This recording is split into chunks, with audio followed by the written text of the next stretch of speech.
Aurrera gure lehenbiziko gonbidatuarekin, Mikel du izena, eta Mikel poliglota da, oso poliglota dela ere esango genuke, 10-12 hizkuntza hitz egiten bai ditu, eta hizkuntza bat ikasteko bere metodo propioa ere sortu du. Gurekin Mikel Telleria Mujika.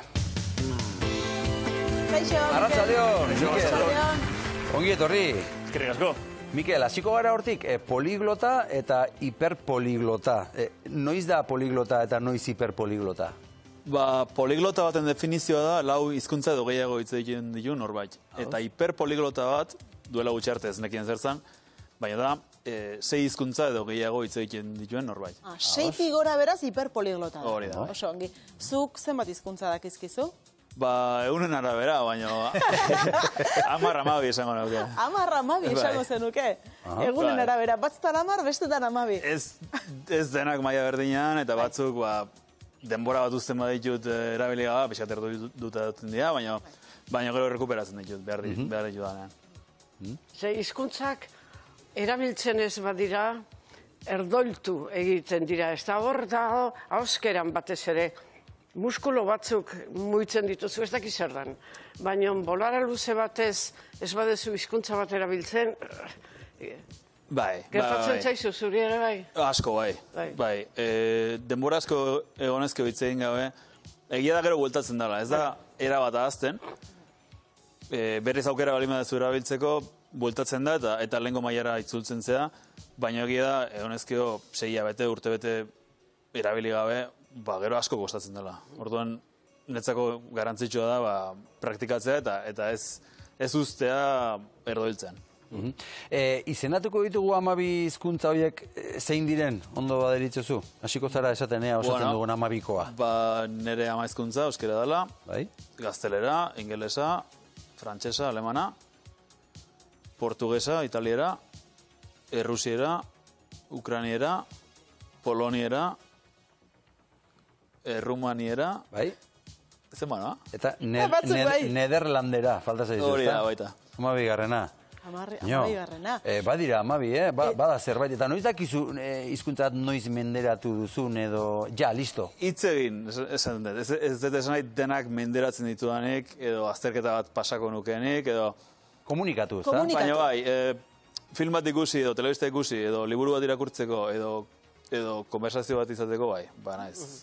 Eta zuri ez zaizu gertatzen, zeren batzutan gertatzen da, hizkuntza bat ikasten ari zarenean, edo hasten zarenean bat ikasten, agian beste bati lekua hartzen diola, tarte batez.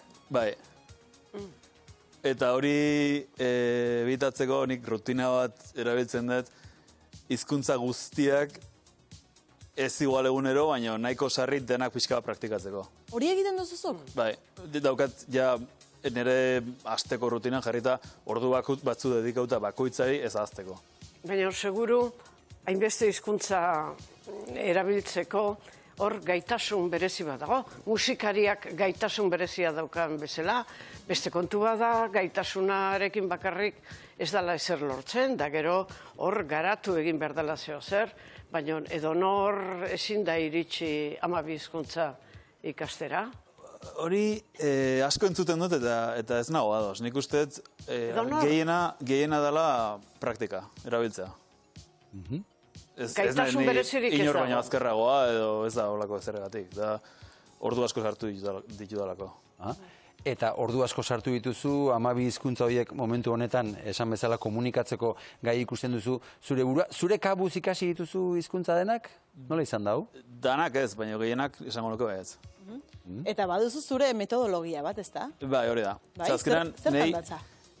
Hizkuntzak ikastea baino hizkuntzak erabiltzea gehiago gustatzen zait. Ulertzen da ezberdintasuna. Bai.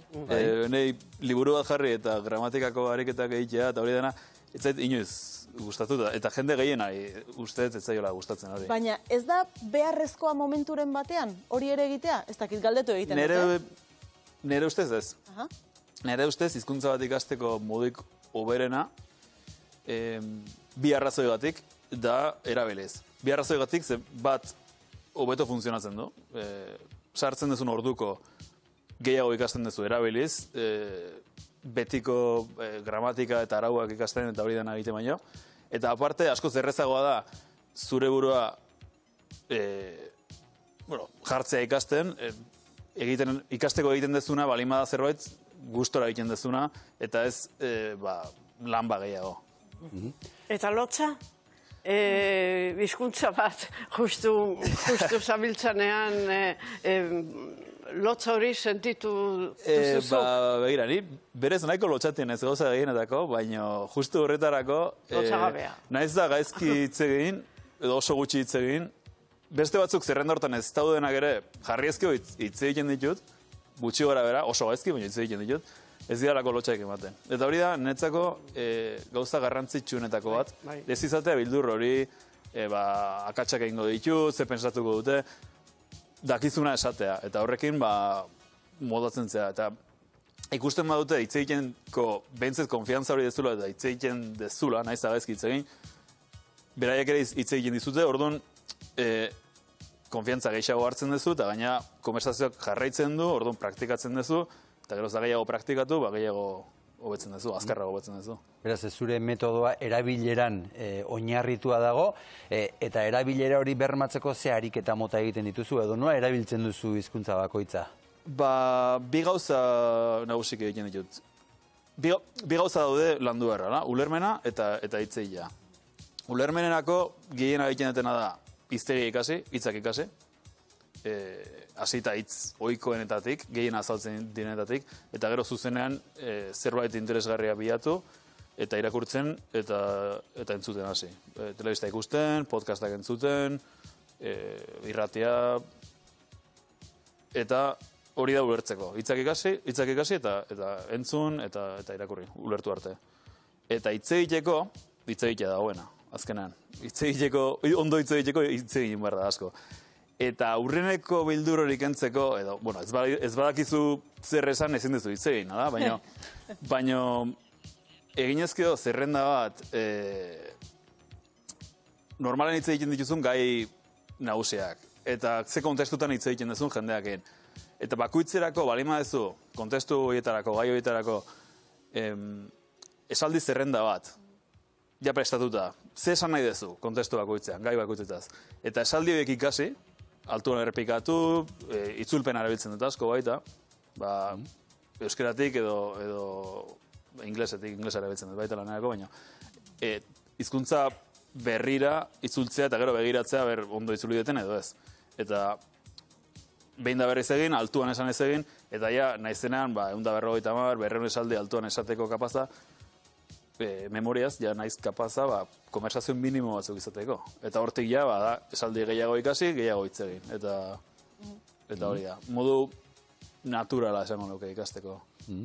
Mikel, gero galdetuko izugoea zein izango den zure urrengo hizkuntza, baina lehenik beste lagun bati ere esango diogu sartzeko, hizketan jarraitu behar dugulako.